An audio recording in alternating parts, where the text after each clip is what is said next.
কোরআন আর সুন্নাহ এই দুইটাই বুঝে, এই দুইটা ছাড়া কিচ্ছু বোঝে না। এই জন্য কোরআন আছে যেখানে আমরা আছি, সুন্নাহ আছে যেখানে আমরা আছি, ইসলাম আছে যেখানে আমরা আছি।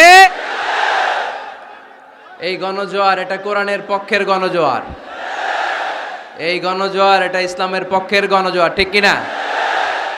আজকে এই ময়দান থেকে বিরিয়ানির প্যাকেট দেয়া হবে?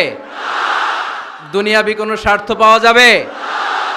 একজনকে খুশি করতে এসেছি, চিল্লায় বলতে হবে তিনি কে। এজন্য গণজোয়ার আটকানো যায় না। আপনারা বানের পানি যখন ছুটতে শুরু করে দেখছেন আপনারা, ওইটারে আটকানো যায়?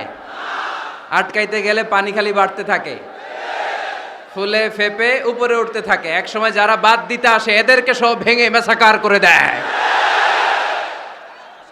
এজন্য যারা কোরআনের মাহফিলকে বানচাল করতে চায় এরা বোঝে নাই, না বুঝে এগুলো করেছে।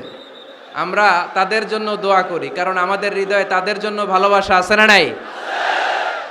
আজকে আসেন আমাদের সাথে বসেন, দেখেন আমরা কোরআনের বিপক্ষে, আমার নবীর বিপক্ষে, আমার ইসলামের বিপক্ষে আমরা কোনো কথা বলি না, ঠিক কিনা? আমাদের এই পবিত্র মঞ্চগুলো থেকে কোরআনের পক্ষে কথা হয়, এই পবিত্র মঞ্চগুলো থেকে আমার নবীর শানের ব্যাপারে কথা হয়, এই পবিত্র মঞ্চগুলো থেকে ইসলামের পক্ষে কথা হয়।